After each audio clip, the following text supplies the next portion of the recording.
নমস্কার, সকলকে স্বাগত জানিয়ে শুরু করছি জীবনের আলো অনুষ্ঠান। সকলে নিশ্চয়ই খুব ভালো আছেন। দেখুন, আমরা একটা জায়গায় খুব ভীতি সঞ্চার আমাদের মধ্যে ভীতি সঞ্চারিত হয় যখনই শুনি যে মাঙ্গলিক দোষ রয়েছে। আমি দেখি প্রচুর প্রচুর মানুষ, তারা যখনই শোনে যে মাঙ্গলিক দোষ আছে এখানে একটা সমস্যা। কিন্তু সব মাঙ্গলিকের যে এই সমস্যার মধ্যে পড়বে তা নাও হতে পারে। আবার অনেক মাঙ্গলিক এমন কিছু আছে, তাকে বিবাহিত করলে অর্থাৎ তাকে বিবাহ করলে আপনি নিজে সমস্যায় পড়ে যাবেন। তাই মাঙ্গলিক বিভিন্ন ধরনের হয় এবং লগ্ন মাঙ্গলিক হয়, চতুর্থ মাঙ্গলিক হয়, সপ্তম মাঙ্গলিক, অষ্টম মাঙ্গলিক, দ্বাদশ মাঙ্গলিক হয়। কোন ধরনের মাঙ্গলিক আপনার ক্ষেত্রে কতটা প্রভাব বিস্তার করে সেটা অবশ্যই বিচারের বিষয়। কারণ গ্রহ নক্ষত্র এবং ডিগ্রিগত কানেকশান কি রয়েছে সেই মঙ্গলের, তার ওপর বিচার হয়। আর আরেকটা জিনিস জানবেন, মাঙ্গলিক দোষ একটা জিনিস আর বৈধব্য যোগ আর একটা জিনিস। অর্থাৎ মাঙ্গলিক দোষ মানে বৈধব্য যোগের কানেকশন পাবে, বা মাঙ্গলিক দোষ আছে মানে তার বৈধব্য যোগ হবে, এটাও যেমন ফাইনাল না। আবার বৈধব্য যোগ শুধু মাঙ্গলিকের কারণেও নাও হতে পারে। বৈধব্য যোগ একটা কানেকশান যেটা শুধু মাঙ্গলিক দোষ হলেই তার বৈধব্য যোগ হবে না। বেশ কিছু কানেকশান, সেক্ষেত্রে হয়তো সে বৃহস্পতির অশুভ কানেকশানেও সে তার জীবনে বৈধব্য যোগ আসতে পারে। রবির অশুভ গ্রহের কানেকশানে তার ক্ষেত্রে বৈধব্য যোগ চলে আসতে পারে। চন্দ্রের অশুভ কানেকশানে সেই জাতক বা জাতিকার বৈধব্য যোগ চলে আসতে পারে। মঙ্গল তো রয়েছেই, আমি বললাম প্রথমে, এবং তাছাড়াও অন্যান্য গ্রহ কানেকশানের পরিপ্রেক্ষিতে আপনার ক্ষেত্রে বৈধব্য যোগ আসতে পারে। সুতরাং মাঙ্গলিক বলেই আপনি ভয় পেয়ে যাবেন আর মাঙ্গলিক নেই মানে আপনার ক্ষেত্রে সব ঠিক আছে, কোনো বিবাহিত জীবনে কোনো সমস্যা আসবে না, এটা ভাবা পুরোটা ভুল। বৈধব্য যোগ যদি থাকে তাহলে সেই জাতক জাতিকার একাধিক বিবাহ হতে পারে, একাধিক সম্পর্ক তৈরি হতে পারে, একাধিক বিবাহিত জীবন ক্ষতবিক্ষত হয়ে যেতে পারে, একাধিক বিবাহিত জীবনে তার ডিভোর্স আসতে পারে। তাই যদি বৈধব্য যোগ থাকে তাহলে সেইগুলোর সঠিক প্রতিকার প্রতিবিধান আছে। দেখুন, আমি যদি আজকে এই বৈধব্য যোগের মধ্যে শুধু একটা পার্ট মাঙ্গলিক দোষ নিয়ে বলি, মঙ্গলের অশুভ কানেকশান নিয়ে বলি, তাতে কিন্তু জানবেন যে বেশ কিছু পয়েন্ট আপনাদেরকে বলবো যেটা আপনারাও নিজেরা বুঝতে পারবেন যে এর মধ্যে মাঙ্গলিক আছে না নেই। প্রথম, লগ্ন মাঙ্গলিক যাদের হয় এরা দেখবেন প্রচণ্ড রেগে যায় এবং এদের কথা শুনে চলতে হবে আপনার। অর্থাৎ হাজব্যান্ড ওয়াইফের মধ্যে যদি একজনের মাঙ্গলিক থাকে এবং সেই মাঙ্গলিক লগ্ন মাঙ্গলিক হয়, তাহলে সে যা বলবে সেটাই আপনাকে করতে হবে। সে যদি কোনো কারণে ভুলের কারণে চোখ মুছতে মুছতে বলে আজকে সূর্য পশ্চিম দিকে উঠেছে, আপনাকে সেটা মেনে নিতে হবে, না হলে আপনার সঙ্গে বিবাদ বেঁধে যাবে। তাহলে এই হচ্ছে মাঙ্গলিক, যেটা লগ্ন মাঙ্গলিকের কানেকশন রয়েছে, তার মধ্যে জেদ রয়েছে এবং খারাপ জেদ, যা বলবে তাই শুনতে হবে। তাহলে এইগুলোর প্রতিকার আমি অবশ্যই রয়েছে, কারণ আমি এখন বলছি আগামী দিনে বেশ কিছু শুভ কানেকশান রয়েছে, বেশ কিছু যোগ তৈরি হচ্ছে, যেটা এগুলোর প্রতিকার প্রতিবিধান করা যাবে। দেখুন, চতুর্থ মাঙ্গলিক, যদি চতুর্থ মাঙ্গলিক থাকে তাহলে দেখবেন যে এদের সঙ্গে বিশেষ করে মেয়ের বা ছেলে উভয়ের হতে পারে। তাহলে এই যোগ থাকলে এরা দেখবেন মায়ের সঙ্গে অ্যাডজাস্টমেন্ট হয় না। দেখবেন মেয়ে যখন বড় হচ্ছে, 12 বছর, 14 বছর, 16 বছর যেই পার করে গেল, তারপর আস্তে আস্তে মায়ের সঙ্গে ডিটাচমেন্ট আসে, মায়ের সঙ্গে সমস্যা, মায়ের কথা শুনতে অবাধ্য, মাও তারকে সেইভাবে লাইক করছে না। এটা একটা দুজনের মধ্যে একটা আস্তে আস্তে ডিটাচমেন্ট আসছে। তাহলে এই মাঙ্গলিক, চতুর্থ মাঙ্গলিক নেগেটিভ ফল দেয়। এবং এই চতুর্থ মাঙ্গলিক থাকে তাহলে তার সেই মেয়ে শ্বশুর বাড়িতে গিয়ে শ্বশুর বাড়ির যারা রিলেটিভ রয়েছে তাদের সঙ্গে অ্যাডজাস্ট হবে না। বিশেষ করে তার শ্বশুর মশাই ক্রিটিক্যাল একজন ব্যক্তি হবে এবং যেটা কোনো কাজে তাকে অ্যাকসেপ্ট করবে না এবং যা বলবে তাই মেনে চলতে হবে। তাহলে এই জায়গা রয়েছে। এবং যার সঙ্গে বিবাহ হবে সেই হাজব্যান্ড বলুন বা ওয়াইফ বলুন, আপনার যদি চতুর্থ মাঙ্গলিক থাকে তাহলে তার সঙ্গেও কিন্তু আপনার অ্যাডজাস্টমেন্ট হবে না, সমস্যা হবে। এবং এই মাঙ্গলিকের নেগেটিভ ফল যদি দেয় তাহলে জানবেন যে এই জাতক জাতিকা কোনো দিন জীবনে সুখী হবে না। সুখের জন্য সে অনেক কিছু করবে, সুখ পাবার জন্য সে কত কিছু করবে, কিন্তু সুখী হতে পারবে না। কিন্তু প্রতিকার প্রতিবিধান অবশ্যই তার সেই জায়গাটাকে সহযোগিতা করবে। সপ্তম মাঙ্গলিক যদি হয় তাহলে তার বৈবাহিক যার সঙ্গে বিবাহ হবে সে কোনোভাবে তাকে মেনে নিতে পারবে না, এবং দুজনের মধ্যে একটা বিরাট মাথা গরম কাজ করবে এবং যখন তখন ডিভোর্স হয়ে যাবে। সপ্তম মাঙ্গলিক। আর অষ্টম মাঙ্গলিক হলে সেই জাতক, বলা হচ্ছে অষ্টম মাঙ্গলিক যদি হয় এবং যদি রাহু কানেক্টেড হয়ে যায় তাহলে এইসব জাতক জাতিকার বাড়িতে তার মৃত্যু হয় না, বাড়ির বাইরে মৃত্যু হয়, এবং রোড অ্যাক্সিডেন্ট বা এমন কিছু দুর্ঘটনার শিকার হয় তারা বাড়ির বাইরে। তাই অষ্টম মাঙ্গলিক খুব ডেঞ্জার। এবং এদেরকে যারা বিবাহ করে সে অসুস্থ হয়ে পড়ে, যাদের সঙ্গে বিবাহ হবে তারা অসুস্থ হয়ে পড়বে, তার দুর্দশা নেমে আসবে। ভালো একটা ব্যবসা করছিল, ব্যবসা ডাউন হয়ে যাবে, ভালো চাকরি করছিল, ডিমোশন হয়ে যাবে, না চাকরির থেকে স্যাক হয়ে যাবে, তার পরিবারের কেউ হঠাৎ করে গত হয়ে যেতে পারে। দেখবেন বিবাহ ঠিক হয়ে গেছে, পাকা কথা হয়ে গেল, আশীর্বাদ হয়েছে, তারপরে দেখা গেলো হঠাৎ করে দেখা গেলো মেয়ের মাঙ্গলিক দোষ অষ্টম মাঙ্গলিক রয়েছে, ছেলের বাড়ির কেউ গত হয়ে যায়, বিবাহটাকে আটকে দেয়। কোনো পরিচিত কোনো ক্লোজ পারসন হঠাৎ করে তার হার্ট অ্যাটাক বা সে মারা গেল, বা দুর্ঘটনাতেও মারা যেতে পারে, দিয়ে বিবাহটাকে আটকে দেয়। এটা কিন্তু হয়। এবং এগুলো কানেকশান, আমি বারবার বলি, জন্মছকের কানেকশান, সেগুলো আপনার পূর্বজন্মের কর্মফল হতে পারে, এবং বর্তমানে যে কানেকশান রয়েছে সেটাও যদি আপনি নিজেকে সঠিকভাবে সঠিক পথে চলতে পারেন তাহলে আপনিও কিন্তু আপনার জীবনের পরিবর্তন করতে পারবেন। আর দ্বাদশ মাঙ্গলিক কি? দ্বাদশ মাঙ্গলিক দ্বাদশ থেকে আমাদের শয্যা সুখ দেয়, স্বামী স্ত্রীর মধ্যে দাম্পত্য সুখকে ইঙ্গিত করে দ্বাদশ থেকে। এবং সেই দ্বাদশ সেটা আপনার ক্ষেত্রে যদি মঙ্গলে গিয়ে অবস্থান করে তাহলে জানবেন এই সকল জাতক জাতিকার দাম্পত্য সুখের ঘাটতি রয়েছে। এবং সেক্ষেত্রে অনেক সময় তৃতীয় ব্যক্তি এখানে প্রবেশ করে, তৃতীয় ব্যক্তির এই জীবনটাকে ছাড়খাড় করে দেয়। তাহলে এই কানেকশানগুলো যদি থাকে তাহলে তাদের ক্ষেত্রে বলা হয়, এবং ওই মঙ্গল যদি নেগেটিভ ভাইব্রেশন কাজ করে তাহলে সেক্ষেত্রে এদের মধ্যে কিন্তু দাম্পত্য ঐক্য তো থাকেই না, বরঞ্চ ডিভোর্স যখন তখন হয়ে যেতে পারে। এই হচ্ছে মাঙ্গলিকের ফল। যেটা বলছিলাম যে মাঙ্গলিক দোষ তো একটা কানেকশান যেটা বৈধব্য যোগের মধ্যে পড়ে, আরও কিছু কানেকশান রয়েছে যেগুলো বৈধব্য যোগের জন্য রয়েছে, এবং সেক্ষেত্রে দেখা গেলো একই ছাদের নিচে থাকতে পারে না, তারা আলাদা আলাদা থাকতে হয়। সম্পর্কটা তিক্ততা, দুজনের মধ্যে একটা ইগো কাজ করে, এগুলো বৃহস্পতি দেয়। বৃহস্পতির অশুভ কানেকশানের কারণে স্বামী স্ত্রীর মধ্যে আলাদা করে দেয়। রবির অশুভ কানেকশানের কারণে ডিভোর্সের মামলা তৈরি করে দেয়। বুধের অশুভ কানেকশানের কারণে তৃতীয় ব্যক্তির সঙ্গে অর্থাৎ সেই পরিবারের সেই দাম্পত্য জীবনে তৃতীয় একজন ঢুকে যায়, প্রবেশ করে। চন্দ্রের অশুভ কানেকশানে সেই জাতক জাতিকা বা সেই দাম্পত্য জীবনে বা তাদের দুজনের মধ্যে কেউ একজন হয়তো অবৈধ একটা সম্পর্ক বিবাহের আগের থেকে তৈরি হয়ে আছে, তাহলে এইরকম কানেকশান দেয়।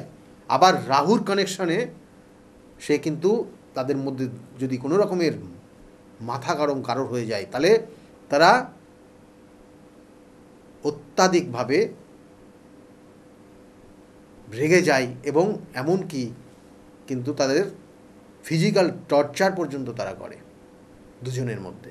তাহলে এগুলো কিন্তু প্রত্যেকটা কানেকশান, এবং এগুলো প্রত্যেকটা যদি থাকে এই ধরনের কানেকশান তাহলে বলা হয় এদের বৈধব্য যোগ কানেকশান হয়ে যায়, এবং একটা সময় এইভাবে চলতে চলতে একটা সময় তাদের বিবাহ বা ডিভোর্স হয়ে যায়। তাহলে সেক্ষেত্রে এই বৈধব্য যোগের প্রতিকার, এবং এই বৈধব্য যোগ থাকার কারণে একটা তৃতীয় ব্যক্তি কিন্তু এখানে প্রবেশ করে যায়, এবং সেক্ষেত্রে তাদের সংসার, তাদের সন্তান, তাদের ফ্যামিলির জায়গাটাকে পুরো নষ্ট করে দেয়। তার এইগুলোর কিন্তু প্রতিকার প্রতিবিধান আছে। এমন অনেক সময় দেখবেন যে একটা জাতক জাতিকার ওই মাঙ্গলিক দোষ রয়েছে, সে হঠাৎ করে এমন কিছু সম্পর্কে জড়িয়ে গেল যেটা আপনাদের পরিবার কোনোভাবে মেনে নিতে পারবে না। এমন একটা কানেকশানে জড়িয়ে গেছে, সেটা কোনো দিন আপনারা মুখে আনতে পারবেন না, তো ভাবা তো দূরের কথা। এরকম জায়গা তাদের সম্পর্ক তৈরি হয়ে যায়। এইগুলো প্রতিকার প্রতিবিধান আছে, যত তাড়াতাড়ি করবেন এগুলো, যত তাড়াতাড়ি সম্ভব 12 বছর বয়সের পর থেকেই প্রতিকার প্রতিবিধান করা যায়। করলে অশুভ, মানে যেটা বললাম যে আপনার মুখে মাথায় কোনো দিন আনতে পারবেন না, এরকম সম্পর্কে যুক্ত হবে, সেটার থেকে তাকে বাঁচাতে পারবেন। এবং তার মধ্যে একটা জেদ কাজ করবে, সে যেটা চাইছে সেটাকেই আপনাকে পাইয়ে দিতে হবে, না হলে নিজের জীবনটা বাজি রেখে দেবে। এই হচ্ছে মঙ্গল। মঙ্গল কিন্তু দুর্ধর্ষ সাহসী হয় এরা। মঙ্গল অনেক সমস্যা অনেক সমস্যার জায়গাগুলোকে কিন্তু আরও বাড়িয়ে দিতে পারে। আবার মঙ্গল কিন্তু দুঃসাহসের জায়গায় যদি ও সঠিক পথে চলে, তাহলে সে কিন্তু অনেক মানুষকে উপকার করে দেয়। কিন্তু এই মাঙ্গলিক দোষ যাদের আছে, তারা কিন্তু তাদের ওই মঙ্গল কিন্তু কোনোভাবেই সঠিক পথে নিয়ে যাবে না, বেঠিক পথে নিয়ে যাবে। এবং বেঠিক পথে গিয়ে নিজের জীবনকে বাজি রেখে এরা কিন্তু চ্যালেঞ্জ নিতে যাবে এবং সেক্ষেত্রে ধরাশায়ী হয়ে যাবে। তাহলে এইগুলো কিন্তু মঙ্গলের নেগেটিভ ফল দেয়। তাই এইগুলো যদি থাকে, তাহলে তাদের প্রতিকার প্রতিবিধান আছে। কিভাবে করবেন তার নির্দিষ্ট পদ্ধতি রয়েছে, তিথি নক্ষত্র রয়েছে। স্বামী স্ত্রীর মধ্যে দেখা গেলো অস্বাভাবিক সমস্যা, সেক্ষেত্রে তার কি মোহিনী বশীকরণ দেবেন না বশীকরণ দেবেন? তার ক্ষেত্রে কামাখ্যা বশীকরণ দেবেন? কী ধরনের বশীকরণ ক্রিয়া কাজ হবে? এগুলো নির্দিষ্ট কানেকশনের পরিপ্রেক্ষিত হয়। এই মোহিনী বশীকরণ বা কাম বাসনা, তার ক্ষেত্রে কোন জায়গার থেকে কিভাবে এফেক্টেড একটু আলোচনা করে দিই।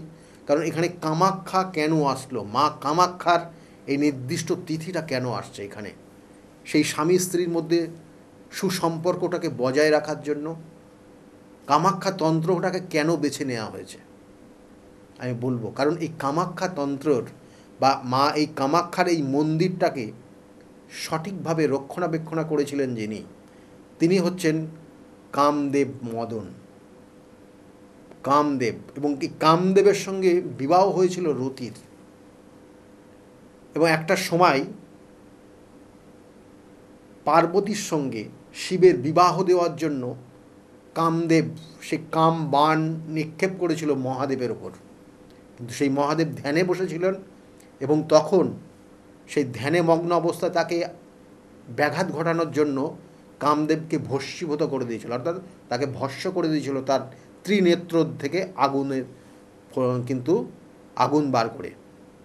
অর্থাৎ এই কামদেবকে, তার যদি একদম প্রথম থেকে আলোচনায় যায়, কারণ এই যে কামনা বাসনা, স্বামী স্ত্রীর মধ্যে কাম প্রবণতা বৃদ্ধি করা, এটার ক্ষেত্রে কিন্তু তাদের মধ্যে অ্যাট্রাকটিভ জায়গাটা আরও বেড়ে যাবে। সেই জন্য কেউ কাউকে ছেড়ে যেতে পারবে না। এটা একটা নির্দিষ্ট কানেকশান। সেই জন্য এই বশীকরণ ক্রিয়ার বিভিন্ন ধরনের ক্রিয়া হয়, সবার জন্য এক না। বশীকরণ ক্রিয়া অর্থাৎ আপনি আপনার সন্তানকে বশে আনতে পারছেন না, তার জন্য বশীকরণ ক্রিয়া রয়েছে। স্বামী স্ত্রীর মধ্যে বশীকরণ ক্রিয়া রয়েছে। আপনি আপনার যে পরিবেশে রয়েছেন, কর্ম করছেন, সেখানেও একটা ধরনের বশীকরণ ক্রিয়া রয়েছে, বিভিন্ন ক্ষেত্রে রয়েছে। কিন্তু আজকের আলোচনা করব এই যে কামাখ্যার যে তন্ত্র প্রয়োগ, সেই কাম শক্তি, সেই শক্তিকে কিভাবে কাজে লাগানো হয় এবং এটা কেন কোথার থেকে এসছে। কারণ এখানে বলছে ব্রহ্মার, কারণ ওই কামাখ্যার যে মন্দিরের অ্যাকচুয়ালি বলবো প্রতিষ্ঠাতা বললেও চলে, হচ্ছে কামদেব। এবং ওই যে ভস্মীভূত হয়ে গেছিলো, কামদেবকে ভস্মীভূত করার পর যখন পার্বতীর সঙ্গে শিবের বিবাহ হলো, তখন রতি দেবী অর্থাৎ কামদেবের স্ত্রী তখন শিবের কাছে প্রার্থনা করলো যে তোমাদের সঙ্গে তো বিবাহ হলো ঠিকই, কিন্তু আমার স্বামীটা, আমি তো স্বামীহারা হয়ে গেলাম, তাহলে স্বামীকে কি করে পাবো? তখন তাকে কিন্তু আবার আশীর্বাদ করেছিল এবং তাকে বলেছিল হ্যাঁ তোমরা পাবে, কামদেবকেও পাবে, অর্থাৎ কামদেবের আগের যে চেহারা ছিল সেই চেহারাই সে পেয়ে যাবে। এবং সেক্ষেত্রে তাকে ওই নীলাচল পর্বতে গিয়ে তাকে সাধনা করতে হবে এবং সেখানে অর্থাৎ 51 পীঠের একটা পীঠ রয়েছে, যেটা হচ্ছে গুপ্তপীঠ, যোনিপীঠ। এবং সেখানে সাধনা করে সেই মন্দিরটাকে জাগ্রত করলে সে একটা সময় তার আগের পূর্ব প্রতিচ্ছবি বলুন বা পূর্ব যে চেহারা বলুন সেটা ফিরে পাবে। এবং সেই অনুযায়ী কামদেব সেখানে বিভিন্নভাবে মানুষকে সজাগ করেছিল এবং নির্দিষ্ট পুজো পাঠের মাধ্যমে সেই মন্দিরকে স্থাপন করেছিল এই কামদেব। এবং সেই জন্য বলা হয়, এবং এই কামদেবটা কে অ্যাকচুয়ালি বলি একটু, অর্থাৎ কামদেব হচ্ছে ব্রহ্মার এক পুত্র। এবং এই ব্রহ্মার যখন বিবাহ হয় রতির সঙ্গে, তখন ব্রহ্মা কী করলো, তার গিফট হিসাবে কামদেবকে 5টা বাণ দিয়েছিল। এবং এই 5টা বাণ কামবাণ, তাকে বলেছিল এটা তুমি ব্যবহার করবে সময় বিশেষ। তখন কামদেব বলল যে আমি কোথায় ব্যবহার করব, আমি তোমার ওপরেই প্রথম পরীক্ষা করি, দেখি তোমার এই বাণগুলো কতটা কাজে লাগে। তখন কামদেব ব্রহ্মার ওপর সেই বাণ নিক্ষেপ করলো। তখন সেই কামনা বাসনা তার মধ্যে জাগ্রত হলো এবং তার চোখ তার কামনা বাসনার ইঙ্গিত দিচ্ছিল। এবং সেই সময় তার কন্যা সন্ধ্যা তার সামনে ছিল এবং সন্ধ্যার গায়ের বর্ণ ছিল স্বর্ণালী রং এবং উজ্জ্বল। এবং সেই তার চোখ সেই সন্ধ্যার ওপর দৃষ্টি পড়তেই সন্ধ্যার গায়ের বর্ণ কালো হয়ে যায়। তখন সন্ধ্যা তার পিতা অর্থাৎ ব্রহ্মার কাছে গিয়ে বলল যে একটা তুমি কি করলে বাবা। তখন তাকে বলা হয়েছিল সন্ধ্যাকে যে তুই কিছু মনে করিস না, আগামী দিনে সন্ধ্যাবেলায় তোকে সকলেই আহ্বান জানাবে এবং সেই গৃহের নারীরা তোকে প্রদীপ দেখিয়ে তোকে আহ্বান জানাবে এবং সেখানে তুই যেতে পারবি এবং সঙ্গে সঙ্গে তাদের মনের কষ্ট দূর করতে পারবি এবং তোর গায়ের বর্ণও পরিবর্তন করতে পারবি। তাহলে এই কিন্তু তাকে বর দিয়েছিল। তা যাই হোক, ওই কামবাণ কামদেবকে দেওয়া হয়েছিল এবং সেটা সঠিক কাজে লাগাতো। এবং ওই কামদেবই কিন্তু এই নীলাচল পর্বতে মায়ের মন্দির কিন্তু দেখভাল করত এবং সেটাকে জাগ্রত করে তুলেছিল শিবের নির্দেশে। এবং যখন সে সম্পূর্ণ পরিপূর্ণতা করে নিয়ে আসলো এই মন্দির, তখন তাকে কিন্তু ছুটি দেওয়া হলো বা তাকে সেই আশীর্বাদ সে প্রাপ্ত হলো এবং সে সেই গাত্র বর্ণ সে ফিরে পেল। এবং এখানে আরেকটা জিনিস রয়েছে, কারণ এখানে শুধু এই দশ মহাবিদ্যার কানেকশন তো অবশ্যই রয়েছে, এবং তাছাড়া এই নীলাচল পর্বতে বিশেষ করে এটাকে আমরা গুপ্তপীঠ বলে আমরা চিন্তা করি এবং এখানে তন্ত্রের যাবতীয় প্রয়োগ এখানে হয়। কেন হয়? কারণ এটা দশ মহাবিদ্যার একটা নির্দিষ্ট স্থান, যেখানে আপনার গ্রহগত কানেকশন যদি শনির কোনো রকম ডিস্টার্ব থাকে, তাহলে ইষ্ট দেবী যেমন আমরা কালীকে পুজো করি, অর্থাৎ দশ মহাবিদ্যার কালীকে পুজো করি। আবার যদি বৃহস্পতির যদি ডিস্টার্ব থাকে, তাহলে সেক্ষেত্রে দশ মহাবিদ্যার দ্বিতীয় দেবী হচ্ছে মাতা তারাকে স্মরণ করি। আবার বুধের ইষ্টদেবী হচ্ছে ষোড়শী, এরকমই চন্দ্রের ইষ্টদেবী কিন্তু কমলা, এবং তার সঙ্গে সঙ্গে কিন্তু শুক্রের ইষ্টদেবী হচ্ছেন ভুবনেশ্বরী। ভৈরবী হচ্ছেন আমাদের লগ্নভাব, আমাদের ব্রেনটাকে কন্ট্রোল করে। ভৈরবীর প্রয়োগ মানে আপনার যেটা হওয়ার কথা না সেটা করে দেয়, এতটা পাওয়ার রয়েছে ভৈরবীর। এবং এর সঙ্গে সঙ্গে বলছে যদি কারোর রাহুর প্রভাব নেগেটিভ হয়ে যায়, তাহলে সেক্ষেত্রে ছিন্নমস্তার প্রয়োগ হয়। যদি কেতু নেগেটিভ হয়ে যায়, কেতুর কারণে গুপ্ত শত্রু তৈরি হয়ে যায়, তাহলে সেক্ষেত্রে কিন্তু প্রয়োগ করা হয় ধূমাবতীর। আর শত্রু দমনের ক্ষেত্রে প্রয়োগ করা হয় কিন্তু মঙ্গলের মাতা বগলা মায়ের। এবং যদি আপনার ক্ষেত্রে বদনাম তৈরি হয়, রবি কোনো জায়গায় পীড়িত হয়ে যায়, তাহলে সেক্ষেত্রে তার প্রয়োগ হয়, সেটা হচ্ছে মাতঙ্গিনী। এবং এই যে 10টা দেবদেবী বললাম, এই 10টা দেবদেবী কিন্তু এই কামাখ্যার নীলাচল পর্বতে তার অবস্থান রয়েছে। এবং এই নীলাচল পর্বতটায় এতটাই জাগ্রত হয়ে যায় এই নির্দিষ্ট সময়কাল পর্যন্ত। কারণ আমি এর আগে আলোচনা করেছি অলরেডি যে দশমহাবিদ্যার ক্রিয়া চলে আগামী অমাবস্যার পর থেকে। এবং এবার অমাবস্যার যে তিথিগুলো পড়ে গেছে সেটা কি কামাখ্যার মেলার মধ্যে। সুতরাং 26 তারিখ থেকে শুরু হবে একদম দশমী তিথি পর্যন্ত প্রত্যেকটা দিন খুব খুব শুভ একটা কানেকশান। এবং সেটা আপনি শুধুমাত্র কামাখ্যাতেই করবেন তা না, আপনার নির্দিষ্ট স্থানগত জায়গা রয়েছে, সেই স্থানগুলো জায়গাতে আপনি এগুলো করতে পারেন, তাহলে আপনি তার সুফল অবশ্যই পাবেন। সেটা আপনি নিজ গৃহমন্দিরেও আপনি নিজের করতে পারেন, কারণ এটাকে বলা হয় গুপ্ত নবরাত্রি। এই একটা যোগ। আবার তার সঙ্গে সঙ্গে কামাখ্যা এই মা এই সময় তিনি মাতা কামাখ্যা দেবী রজস্বলা হন এবং ওই ইংরাজি 22 থেকে 25 তারিখের শেষ রাত পর্যন্ত এই সময় তিনি এইভাবে থাকেন এবং সেই জন্য মন্দির সম্পূর্ণভাবে বন্ধ থাকে। তারপরে কুমারী পুজো চলে এবং তারপরে বিভিন্ন যোগ চলে এবং ওই কুমারী পুজো যে শুরু হয় ওই দিন থেকে টানা কিন্তু 4 তারিখ পর্যন্ত থাকবে, অর্থাৎ নবমী দশমী তিথি পর্যন্ত চলবে। তাই এই সময় যাদের সমস্যা রয়েছে সঠিক ক্রিয়ার মাধ্যমে তাদের প্রতিকার প্রতিবিধান এগুলো করা যায়। শুধু দাম্পত্য জীবন না, কঠিন কঠিন সমস্যা, হয়তো বিবাহ হতে দিচ্ছে না, আপনার চাকরিটা পেতে দিচ্ছে না, আপনার কর্মের জায়গায় স্থায়িত্ব দিচ্ছে না, সংসারে সুখ শান্তি আনতে পারছেন না, সন্তান আসছে না, বিভিন্ন ধরনের সমস্যা, কোনো আইনি জটিলতার মধ্যে জড়িয়ে যাচ্ছেন, হয়তো আপনার সম্পত্তি কিন্তু আপনি পাচ্ছেন না, সম্পত্তিটা হয়তো আপনি ভোগই করতে পারবেন না আগামী দিনে, এমন একটা জটিল জায়গায় চলে গেছেন।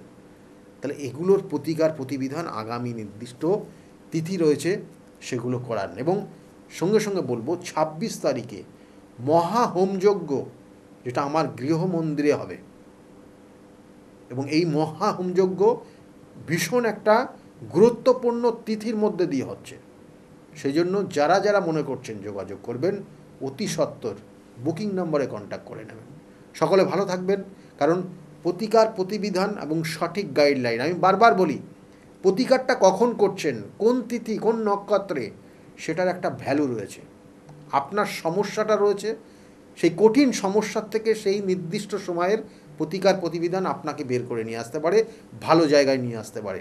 সেই জন্য তো বিভিন্ন মানুষ বিভিন্ন সময় আমার কাছে এসছে এবং তাদের কঠিন কঠিন সমস্যা, সেই সমস্যার থেকে তাদেরকে বের করে নিয়ে এসে ভালো জায়গায় তারা রয়েছে, তাদের মুখ থেকে শুনুন তারা কতটা ভালো রয়েছে আজকের জায়গায় দাঁড়িয়ে।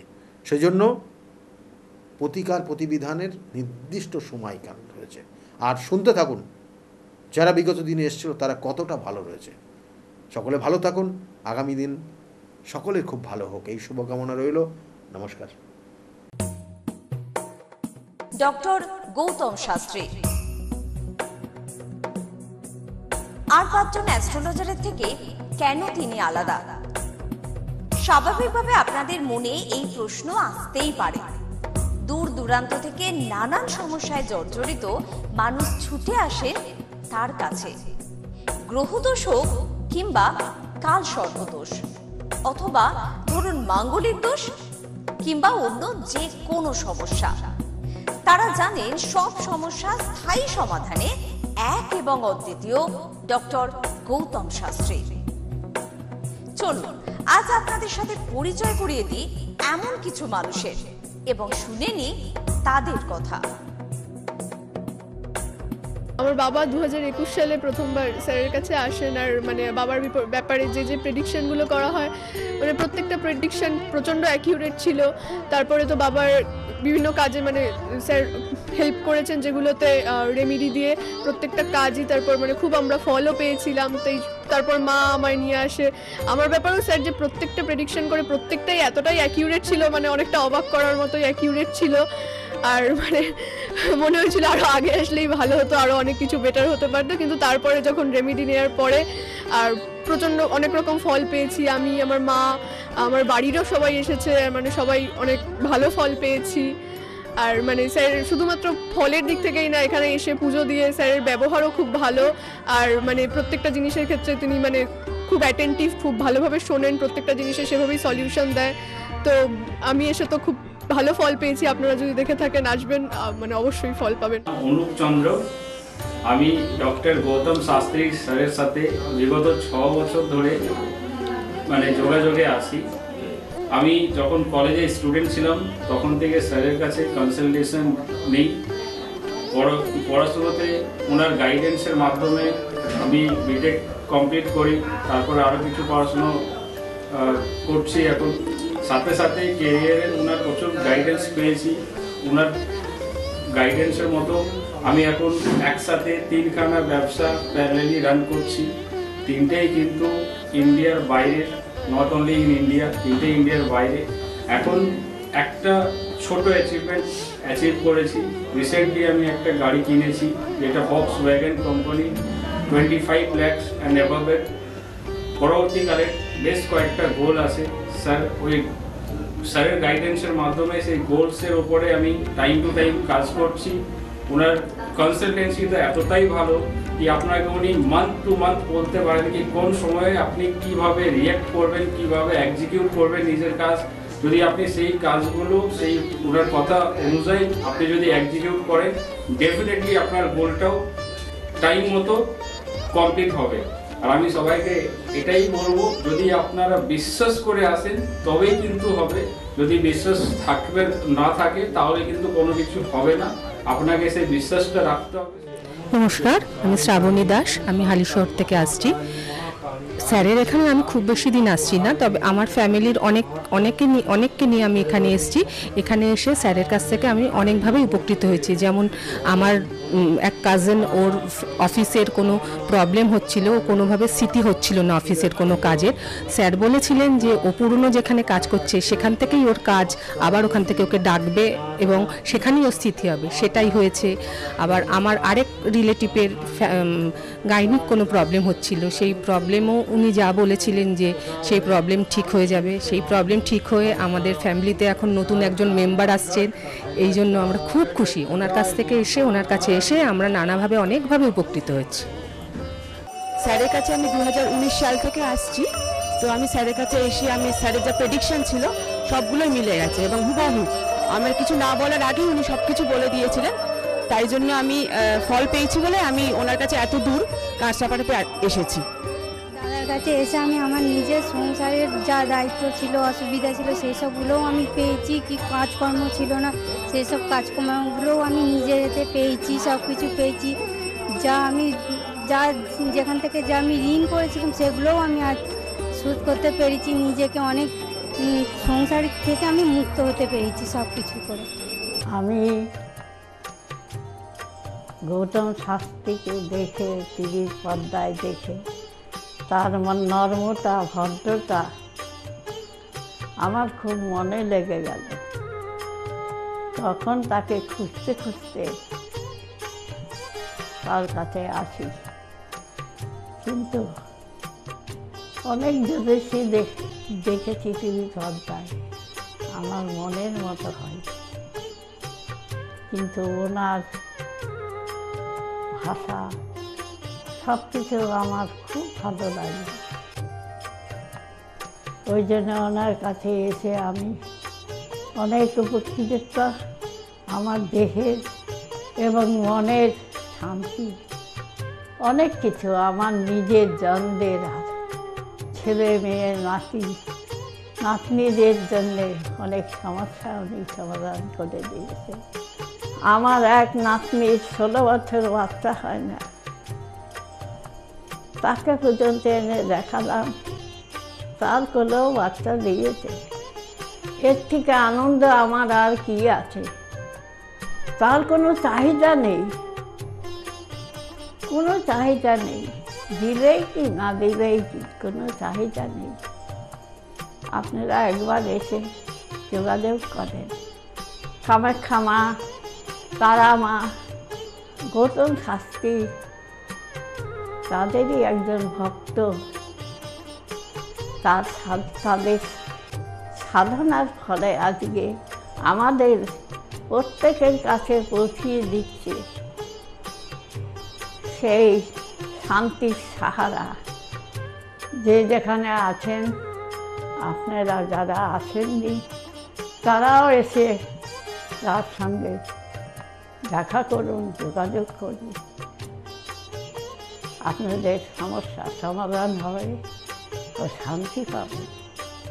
আমি তো খুব ভালোবাসি, অন্তর থেকে ভালোবাসি, কেন আমি তো উপকৃত। ভারতবর্ষময়ী তার নামে যেন ছড়িয়ে পড়ে আমার এই প্রার্থনা। আপনার নাম কি? আমার নাম পলি দাস। আপনি কবে থেকে আসছেন? আমি 4 বছর হয়ে গেল এখানে আসছি। আচ্ছা, আপনি যে এতদিন ধরে আসছেন, আপনি কোনো কাজ পেয়েছেন? অবশ্যই। হ্যাঁ, প্রথমে আমার মেয়েকে আমি পড়াশোনার ব্যাপারে, ওর যাতে পড়াশোনায় মন আসে এইসব ব্যাপারের জন্য এসেছিলাম। আস্তে আস্তে দেখলাম আমার মেয়ের অনেক ইমপ্রুভ হচ্ছে। তারপর আমি সবাইকে, আমার আশেপাশে বন্ধু বান্ধব আত্মীয় স্বজন যে আছে সবাইকেই বললাম যে দেখো আমার মেয়ে অনেক চেঞ্জ হচ্ছে, মানে ও খুব দুষ্টু ছিল, পড়ায় মন বসতো না, সেগুলো হয়েছে। তারপর থেকে বন্ধু বান্ধব সবাইকে বললাম, সবাই আসলো, সবাই খুব আনন্দ, সবাই খুব খুশি, আমিও তো ভীষণ খুশি। আমার আচ্ছা, আজকের ডেটে দাঁড়িয়ে অ্যাস্ট্রোলজার ডক্টর গৌতম শাস্ত্রীর কাছ থেকে যে আপনি যে স্যাটিসফাই হয়েছেন, তা কতটা আপনি স্যাটিসফাই হয়েছেন? হ্যাঁ, আমি তো মানে সত্যিকারেরই মন থেকে বলছি, মানে পুরোটাই আমি আমার মানে যতটা আমি চেয়েছিলাম, বেশি তো মানে কম বললে ভুল হবে, বেশি হয়েছে, বরং আমার আনন্দের জায়গাটা এতটাই বেশি হয়েছে। তার মানে আপনি পুরোপুরি স্যাটিসফাই, তাই তো? আমার নাম রাকেশ মণ্ডল, গ্রাম ডবলকোটা। এই দাদার কাছে এসেছিলাম, অনেক প্রবলেম ছিল, সেই প্রবলেম কিছুটা সলভ হচ্ছে এবং হবে। এই অমাবস্যার দিন এই যজ্ঞ হচ্ছে, অনেক দূর দূর থেকে মানুষজন আসছে, কাজ হচ্ছে বলে সবাই তো আসছে, আমিও এসছি, আবারও আসবো। নমস্কার, আমি জয়িতা গুহ। আমি গত এপ্রিল মাস থেকে খুব সমস্যায় পড়েছিলাম। আমার কাজের দিক থেকে সমস্যা ছিল, বসের সাথে এবং পারিপার্শ্বিক আমার যে কলিগরা ছিল তাদের সাথে খুবই সমস্যার জড়িত হয়েছিলাম। তো তারপরে সেই কাজটা আমি আর অবশেষে টিকিয়ে রাখতে পারিনি, সেটা আমাকে বাধ্য হয়েছিলাম আমি সেটা ছেড়ে দিতে। তারপরে একটা খুব আর্থিক দিক থেকে খুব ভেঙে পড়েছিলাম। তো সেই সমস্যায় জর্জরিত হয়ে বুঝতে পারছিলাম না কি করব। তো হঠাৎ একদিন টিভিতে প্রোগ্রাম দেখি ডক্টর গৌতম শাস্ত্রী, ওনার কথাবার্তা, ওনার যে উপাচারগুলো রয়েছে, যেগুলো উনি বলেন প্রতিকার, সেগুলো শুনে আমার খুব ভালো লেগেছিল। তো ওনার সাথে এসে দেখা করি, আমার সমস্ত কথাবার্তা ওনার সাথে শেয়ার করি, প্রবলেমগুলো। তারপর উনি আমাকে দেখে আমাকে কিছু বলেন আমার ব্যাপারে, তো সেগুলো একদম হুবহু মিলে যায়। তো তারপরে উনি আমাকে রেমেডি সাজেস্ট করেন, তো আমি সেই রেমেডিটা নিই, আমি ধারণ করেছি। তো ধারণ করার পর আমি আস্তে আস্তে নিজের মধ্যে একটা চেঞ্জ দেখতে থাকি। তো এবং আমি গত আগস্টের 27 তারিখে একটা জব পেয়েছি, যেটা আমার মনের মতো। এখানে আমার ডেজিগনেশন, আমার স্যালারি, আমার মনের মতো লোকেশন আমি এখানে পেয়েছি, মানে এটাতে আমি বিশেষভাবে আপ্লুত। তো সের জন্য অসংখ্য ধন্যবাদ ডক্টর গৌতম শাস্ত্রীকে। নমস্কার, আমি মেলিনা থমাস। আমি গত 1 মাস আগে থেকে ডিপ্রেশনে ভুগছিলাম এবং আমার অনেক রকম সমস্যা দেখা দিচ্ছিল। আমি আমার মায়ের থ্রু থেকে জানতে পারি ডক্টর গৌতম শাস্ত্রীর কথা, এবং আমি সেখানে আমার প্রবলেমগুলো নিয়ে আসি এবং তার কথা মতো আমি প্রতিকারগুলো করি এবং সেই কথা মতো আমি চলতে থাকি। এখন আমার কাছে অনেক জবের অপরচুনিটিস আসছে এবং আমার আগের যে সমস্যাগুলো ছিল সেগুলোও গেছে। আমি সিলেকশন করছি কোন জবটা করব এবং যে কোনো একটা জব আমি সিলেক্ট করব। এবং আগেও আমি ডক্টর গৌতম শাস্ত্রীকে অনেক ধন্যবাদ জানাচ্ছি এই আমাকে এত কিছু করে দেওয়ার জন্য। এবং আপনারা চাইলে আপনারাও আসতে পারেন নিজেদের অসুবিধা নিয়ে এবং তার কাছে এসে সমস্যাগুলোর সমাধান করতে পারেন। আপনারা যদি তার কথা মতো চলেন, আপনারাও আমার মতো ভালো ফল পেতে পারেন। অ্যাস্ট্রোলজার ডক্টর গৌতম শাস্ত্রীর চেম্বারে আপনি কতদিন আসছেন? আমি প্রায় 2.5-3 বছর ধরেই এখানে মানে রেগুলারলি আসছি। মোটামুটি আমার যখনই অসুবিধা হচ্ছে আমি তখন চলে আসছি। আপনি কোন চেম্বারে দেখিয়েছেন? আমি এখানকার কাছড়াপাড়া চেম্বারে। কাছড়া চেম্বারে দেখিয়েছেন। মানে আপনি যে সমস্যাটা নিয়ে এসেছেন ওটা কি আপনার কিওর হয়েছে? হ্যাঁ, আমি প্রথমে যে সমস্যাটা পড়াশোনার সমস্যা নিয়ে প্রবলেমে পড়ে ওনার কাছে এসেছিলাম, তা মোটামুটি আমার যত দিন যাচ্ছে ইমপ্রুভ হচ্ছে আস্তে আস্তে। না আপনার কাজ হয়েছে মধ্যে এসেছেন তো? আমি হালিশহর থেকে এসেছি।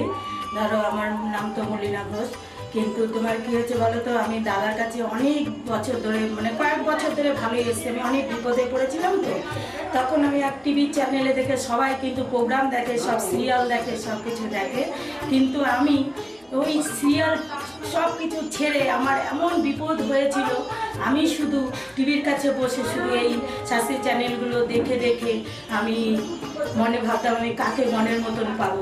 পেলাম যে সবাই এত চ্যানেলে, কিন্তু আমি সবাইকে দেখেছি, আমার দাদাকেই আমার খুব পছন্দ হলো। আমি খোঁজ করতে করতে করতে করতে আমি এমন বিপদ যে আমি এই বিপদে কি করে উঠবো, তখন ওই দাদার কাছে আসলাম। খোঁজ পেয়ে চিকিৎসা করতে করতে তখন দাদার কাছে এসে আমার অনেক বড় বিপদ ছিল, আমার ছেলে স্বামী সব নিয়ে আমার বাড়ির খুব অবস্থা খারাপ ছিল। আজকে ওনার কাছে এসে আমি অনেক উপকার পেয়েছি। আমি সবার কাছে বলছি, আমি এত লোক দেখছি, আমি বলি একটু যদি দাদার কাছে এসে সব ধৈর্য ধরে, কারোর বিফল হবে না, তার ফল ছাড়া বিফল হবে না। আমি ভাবি যে আমি অনেক লোকও পাঠিয়েছি, আমরা যদি প্রচার করতে পারি, অনেকে আছেন এই দাদার কথা বলবো না, বলবো না, কিন্তু না বলেন, মানুষ যদি বিপদের হাত থেকে বাঁচে সবারই তো ভালো হয়। কিন্তু দাদার কাছে আসার পরে আমার এমনও মাঝে একটা এমনও বিপদ গেছে, এই দাদাই আমাকে এই বিপদের হাত থেকে উঠিয়েছে। এর জন্য আমি দাদার কাছে সারা জীবনের জন্য কৃতজ্ঞ থাকি। দাদাকে চাই দাদাও ভালো থাকুক, আমরাও যেন দাদার কাছে এসে দাদা আরো সুস্থভাবে যেতে পারি। শুনলেন তো, এনাদের প্রত্যেকের আশা, ভরসা এবং বিশ্বাসের একটাই নাম, ডক্টর গৌতম শাস্ত্রী, যার সম্পর্কে আমরা এত কিছু শুনলাম। চলুন এবার দেখে নিই তিনি কি বলছেন।